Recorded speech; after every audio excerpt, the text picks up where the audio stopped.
Hey, how you doing? I'm your humble host, Phizz Music, and this right here, this is Urban Politics. Want to thank you all for liking and subscribing as you do from time to time. As soon as you get done with this, please take your little cell phone over to YouTube. Like and subscribe. Phizz Music, Urban Politics. But without further ado, I want to jump right into it like a car and drive because there's all types of tasty and delicious politics to sink our teeth into. Before I even get to the news, first of all, let me big up my man Dave, who I did a show last weekend with. We had a great show. We talked about bourbon. We talked about whiskey. And we talked about politics and pop culture. That was fun. I was getting ready to bounce. And then he was like, hold up, Ed, I got something for you. And I was like, dang, you got something for me? What's up? And he said, yeah, and you're the first person I thought of when I got this. So then he came down with a big old bag full of what? Ties and sweater vests. You know me, man. I'm a tie and a sweater vest guy. I was elated. I was extremely excited, though, and happy to find out that his father passed on. Mr. Glenn, who I also knew and respected greatly. This was a lot of his stuff, ties and sweater vests. So I love that. And I love the fact that whenever I wear it, it's like he's here, on the show. I don't even know if he ever called an episode of this show, but knowing him and knowing that he did get into politics, because Dave was telling me how he ran for office back in the day and all of that, I think he would dig this show. And I try to make sure to keep it family, make it something that anybody would be proud to be a part of. So it's great to me, and I view it as an honor. You know what I'm saying, that Mr. Glenn is a part of every show through the wardrobe. Where I'm a sweater vest or a tie, because I'm like I said, the bag was full. There might be 100 ties, more than 100 ties in this bag. I'm gonna wear them all. I love ties. You know what I'm saying? I went to private school. I used to wear a tie every day. I had ties for every day for 4 or 5 months. Still do. Now I got more probably for every day for 4 or 5 years. So thanks again, Dave. You know what I'm saying? And thanks again, Mr. Glenn. And I will wear them proudly. With that said, let me get right into the politics. This is Urban Politics. That's what you came for. Let's serve it on up. All right. First of all, I want to talk about education, right? How a lot of people have college debts and college loans and all that stuff. Me too. The House fails to overturn the Biden veto in an effort to cancel student debt relief. So, of course, we know that he had passed that resolution to give people a break on $10,000, I think up to $20,000, depending on if it was a government-insured loan or whatnot. Of course, there's Republicans who didn't like that. There are actually some Democrats, too, who voted against it. But whatever. House Republicans could not get the 2/3 vote that they needed to shoot down Biden's $20,000 student loan debt forgiveness. They needed a 2/3 vote in the House and 2/3 vote in the Senate, and they didn't get it. I think it was like 221 to 206. They needed. They wanted to veto the Congressional Review Act. And they needed 2/3 in the House to do it, 2/3 in the Senate to do it. Both the Senate and the House passed the original resolution. So it had passed both of them, but then, people wanted to pull it back and redo it again. So, you know what I'm saying? It is what it is. For now, it stands as though they weren't able to get all the votes to overturn it. So it's still going on right now. But, with that said, things can change. We'll talk about in a minute how it could be due to change. Here's something that Joe Biden said that I thought was poignant. He said, let me make something really clear. I'm never going to apologize for helping working and middle-class Americans as they recover from this pandemic. Never. Yeah. I agree with that. And I didn't paraphrase none of that. That's a direct quote. At the end of that, he said never. He's never going to apologize for that. He shouldn't. It is his job as president. You know what I'm saying? I think his name is David Packman. That's a guy I follow real tough. And he said it best. If the right gets everything he wants, that would be a crazy disaster. If the left got everything it wanted, people's lives would be a little bit better. We just have to figure out how he's going to pay for a lot of these programs. And he's right. That's the difference between these two sides. And the Republican Party is hell-bent on doing what they want to do and getting what they want to get. They're hell-bent on these culture wars and all this other madness, not really saying anything to their constituents about how we're going to make your lives better, how we want to make utilities more affordable, how we want to make jobs more attainable for people who can't obtain a job or the job that they want. None of that. All they want to do is deal with this gobbledygook, this garbage. Why would you have a problem with people getting a break on student loans? Student loan debt is crippling debt. Any debt is not good, right? But and then some people are like, well, they incurred those debts. What about the people who didn't get any help? And I've talked about this on the show before, and I'm going to say it again. So what? So,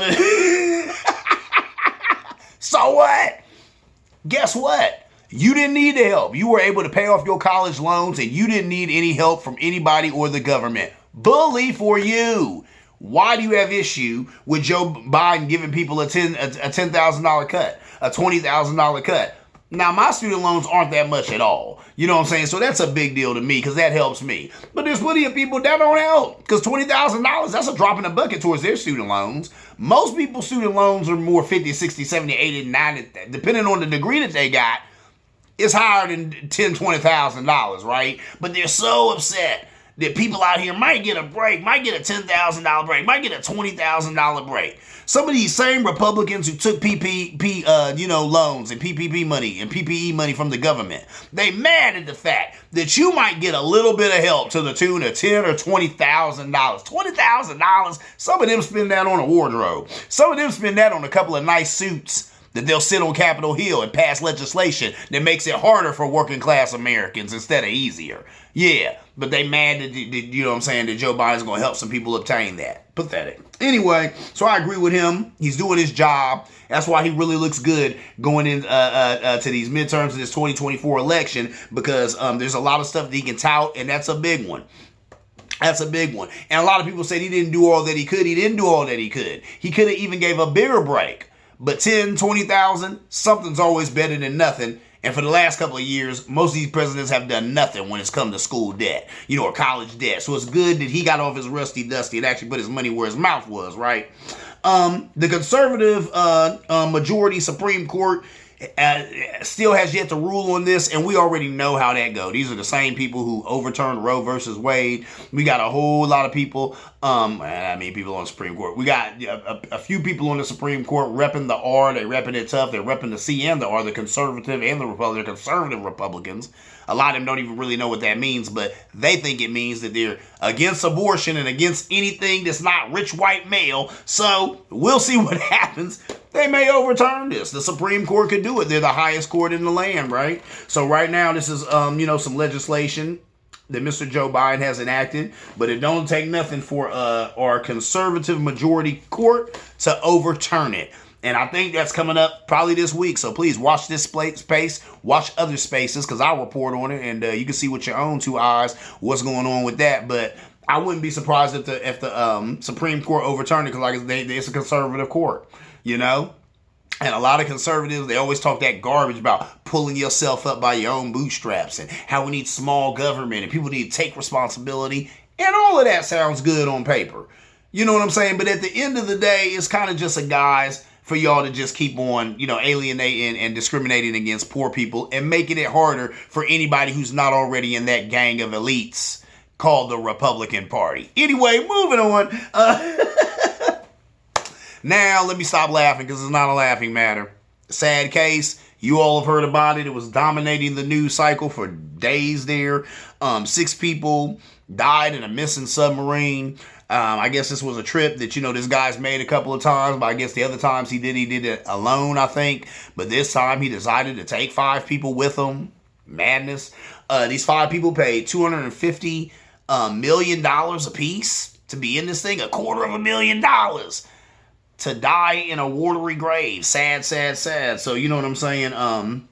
6 billionaires went down in the sub to tour the remains of the Titanic on the ocean floor. What is the obsession with the remains of the Titanic? What is the obsession with the Titanic? I don't know. I've seen the movie. I've read the history of this vessel that went down that wasn't supposed to go down. I don't know why people keep wanting to go down in the ocean to check out the remains. And then the ocean floor. Here's the thing about the ocean floor. It's not flat. You would think ocean floor, what do you think that means, plain? No. They said the ocean floor has hills and valleys and crevices that go super low. And then you got to think, we only have equipment that can even take us so far in the ocean. You can only go down so deep. That was the problem with this vessel. It had went down too deep. That's a problem. I think even the vessel that they sent after this vessel was unmanned, because they were too far down for human beings to be, because the pressure is too great and you'll implode. And that's basically what happened to them. So, they went down too far. They ran out of air. They got crushed by the water pressure. Seafloor is not smooth. So they down there looking for them, couldn't find them. They said it was some debris fields, and they found what they assumed to be or know to be debris from that vessel. That's how they know that the people are, passed on or whatnot, and the vessel imploded because they found the pieces of debris. Think about this. Only 20% of the ocean has been explored. 20%! So there's 80% of the ocean we know nothing about. And I've talked about that on this show too. We got all these billionaires running to space. And even when they go to space, they can only go outside of our atmosphere, right? Where our own little space station sits. Nobody's talking about going to the moon. Elon Musk. No one's talking about going to Mars, Elon Musk. But I'll believe it when I see it. There it is. Maybe I'll see it when I believe it, but I believe it when I see it. They talk all this stuff, but I don't know, man. I talk to a lot of people with big brains, and they said it ain't just that easy to just go running around up in space. Here's this. Why we running around up in space? 80% of the ocean unsearched, We find fishes all the time that we didn't even know existed. We don't even know what this thing is. And then they got to analyze it and give it a name, right? I seen an article where a guy caught a super huge fish, and that they were mad at him that he let it go, and he said it put too much on the animal to even weigh it. So he, got a picture of it and he let it go. Said it to live this long in the water. Why would I kill it now? People were mad at him for that. And see, that's another thing too. Human beings, we don't know how to respect nothing. We don't know how to respect nothing. We don't know how to go down in the depths of the sea. Maybe see some animals we ain't never seen, catalog them, chart them, watch them or whatever, and just let them live their life. Nah, we got to split them open and see what's inside, see what makes them tick. It's what we always doing in the name of science, whatever. But that's my thing too. You're running out in space. We need to explore a lot of our oceans, because you see, people can still get lost and hurt in the ocean. Ain't nobody exploring the ocean. 80% of it unexplored, right? Probably because ain't no money in exploring the ocean, is there? Ain't nothing down there worth no money unless it's some buried treasure or some remains or something, huh? It dominated the news. And then, people brought up a very good point about this whole thing, because these people got lost, and it quickly became news, and it quickly dominated the news cycle. And they're like, well, there's so much other stuff going on that never dominates the news cycle, that doesn't even get a soundbite sometimes. It's like, so you have to be rich and not a person of color to dominate the news cycle when you get hurt, or when you're, something wrong is going on with you. Well, duh, this is America. We kind of know how that thing goes, right? But a brother on TikTok had said it perfectly. He said, okay, we found the submarine. The people are not with us anymore. Sad, tragic incident. Can we go back, he said, to looking for the women of color who are missing? He said the indigenous women who have been missing. Can we go back to looking for black kids that have been missing? Black little girls that go missing all the time. And now they have to develop something other than the Amber Alert, because they don't ever get an Amber Alert. They don't get any alert at all. I feel that. Can we get back to that? But it is what it is. And it is this. When you have money, they consider your life a little more important than the rest of us. When you're a billionaire, that's news, that you're lost. When you're not, you just another person who ain't around. And definitely, if your skin is a certain shade, we definitely ain't got no time to report on that, because that has no interest, because your life has no interest to us. That's kind of what that says to the rest of us, ladies and gentlemen, just saying. So I agree with him on that. Can we get back to finding some of these indigenous women who go missing all the time and nothing said about them? I keep reading article after article after article about hundreds of black and indigenous women who have gone missing, and nobody gives a damn. Excuse my language. It's a family show. I try to keep it family, but it kills me how nobody cares. Nobody cares. I mean, it's almost laughable, but it's actually not laughable. There's nothing funny about it at all. It's actually sad and would make you want to cry. Really. Because it's sad that no one cares. No one cares. They don't get a soundbite. They don't get a news story. They don't get anything. But yet, let a couple of rich people go missing for 10 minutes. It's all over CNN. It's all over MSNBC. People get sick of that. And I got little patience for it myself. Anyway, moving on. Let's talk about health and water consumption. Now I struggle with this too because I do not like water. Anybody knows me knows I hate water. I make myself drink it. But I can't stand water. So actually this information that I acquired, it really helped me out a lot. Now it was funny because when I read some of this stuff, I thought to myself, this is stuff I've already done and already do, so that I make sure to be at least consuming a good amount of water, right? So first things first, and I tell people this all the time. I tell the kids that I work with this. We are 70% water. 70% of our body is water. So we definitely need water, right? So don't run around here thinking that you don't need water and you ain't going to get sick if you ain't drinking water. No, you're going to have problems and complications if you ain't putting water into your body. Your body is made up 70% of water. Remember that. Ways to get the water that you need. They said, number one, add a flavor to your water. I used to do this all the time, and I got to a point where I'm sure like a lot of you, I had some of my favorite flavors, like these Kool-Aid flavors or some of these summertime lemonade flavors. Any of them little flavors, you can get them, crack them, pour them in your bottle of water, shake it up, and you got a delicious, kind of tastes like juice, but it's actually water, so it's, better for you than some sugary juice. You just put that good packet in it. So that's smart right there. That's a good way to get that water in your system. Add some flavor to it, right? Here's another thing. Determine what temperature of water you like. That is important, and I never thought about that. Now, what did I say in the beginning of the show? I hate water, right?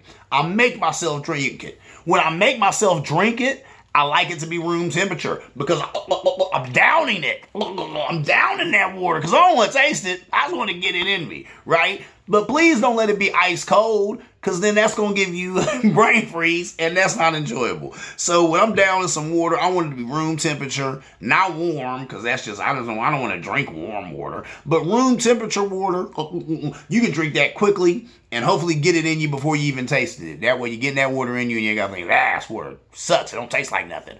But it's good for you, so that's a way to get it in you, right? Put a water bottle in every room. I said, wow, this is deep. So there it is. If you put a water bottle everywhere you're going to be drinking more water, right? But I think that goes for you. You can put some water bottles in the car. I know I got friends who do that. A friend of mine who watches the show, my man, what up with you, D? He's notorious for keeping water in his backseat because he always drinking water. That's smart. Keep some water in the backseat of your car. Keep some water at your office. Keep some water, at your mom's house, at your dad's house. Keep waters all over your room, the bedroom, the living room. Even the bathroom. Any room you're going to be in, have some water there. That's a good way to make sure you're getting that water in your system. Priceless, right? Then here's another thing, too. People always forget about this. Eat your water. Said, eat your water. I be forgetting about this, too, because once again, your boy Phizz doesn't like fruits, doesn't like vegetables. Please don't tell anybody. I'm not proud of these.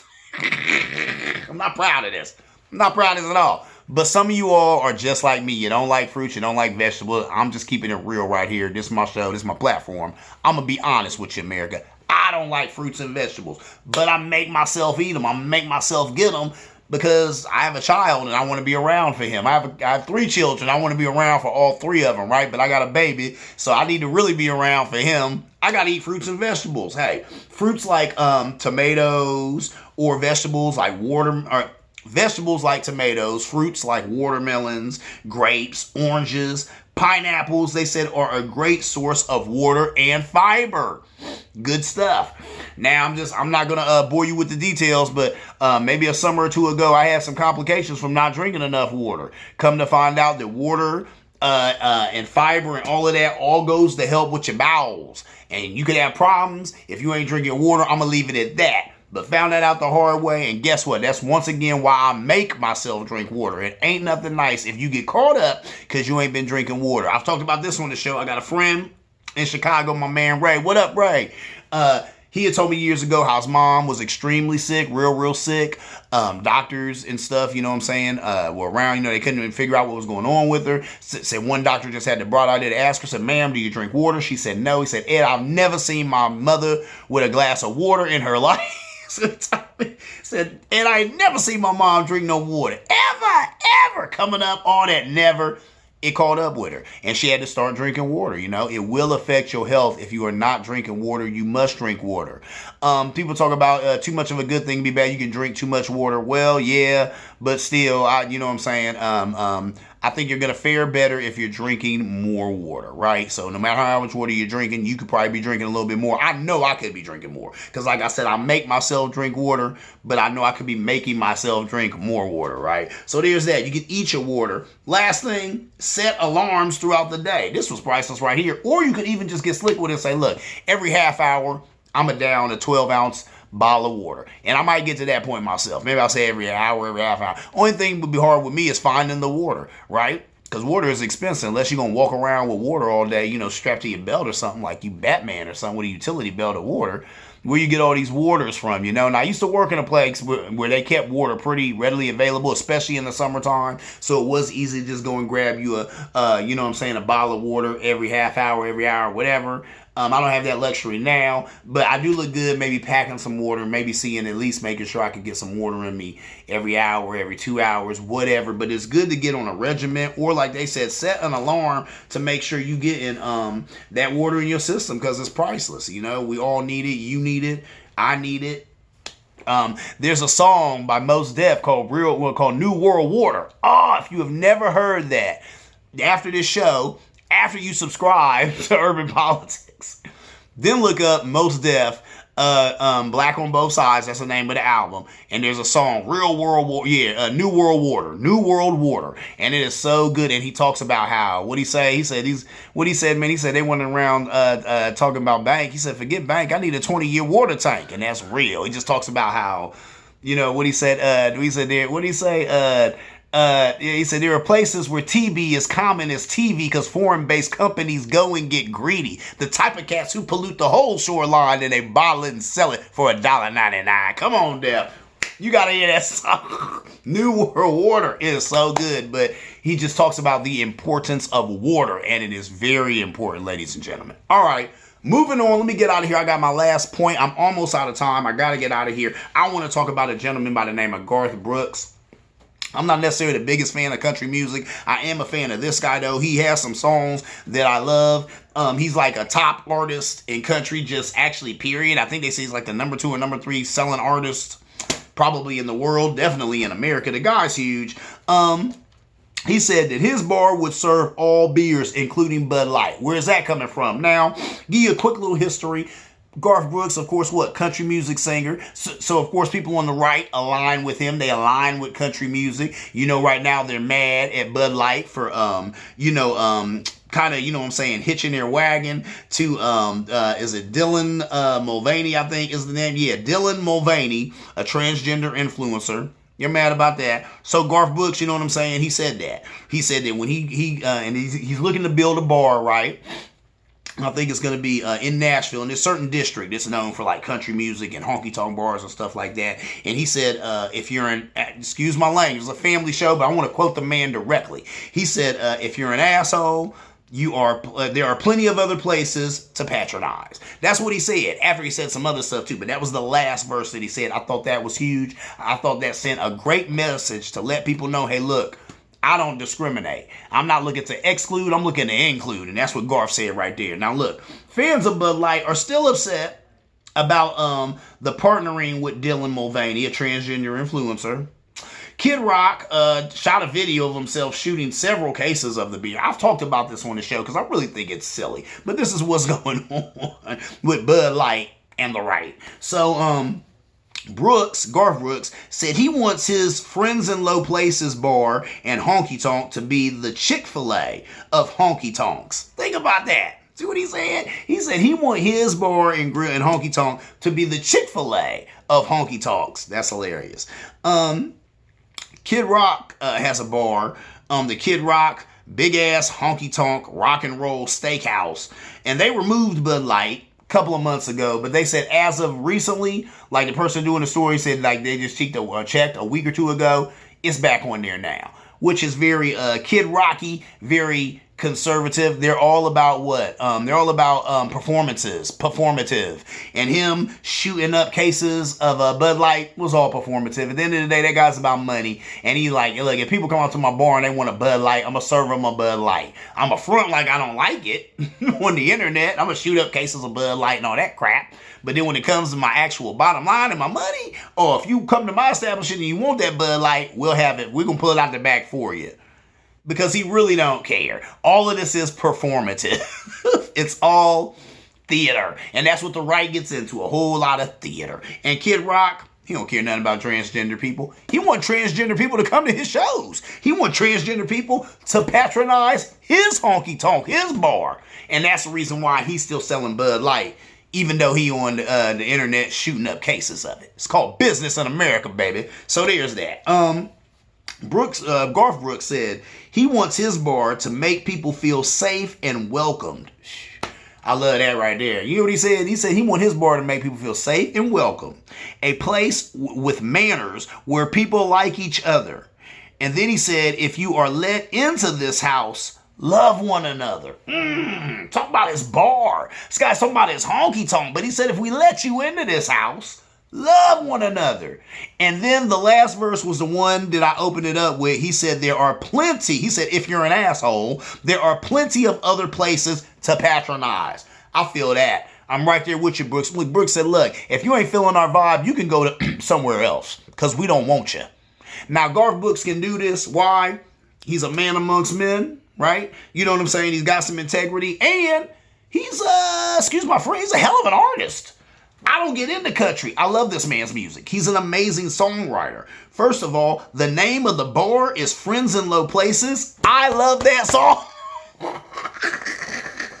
I used to be a DJ, right? And we would do like newer music, we do old music, we do rock music, and we do country music. That's why I'm so familiar with a lot of his music. And that song right there, I got friends in low places where the whiskey runs and the beer chases my blues. I'm probably messing that up. I ain't heard it in years. But I love that song, and I remember that song, and I remember Garth Brooks just being a really good artist. So the fact that they would come at his neck like this, I don't know what they was thinking. He ain't tripping off of them. His money's made. That guy's made of money. All the hits he done had, a string of hits. Country music hits. You don't support country music. That guy is rolling in the dough. So because of that and the fact that he just has some testicular fortitude, he said what he said and did what he did. Now, this ain't the first time that his base that he didn't necessarily ask for has tried to bully him. When he had the audacity to perform at Joe Biden's inaugural and then hug the man because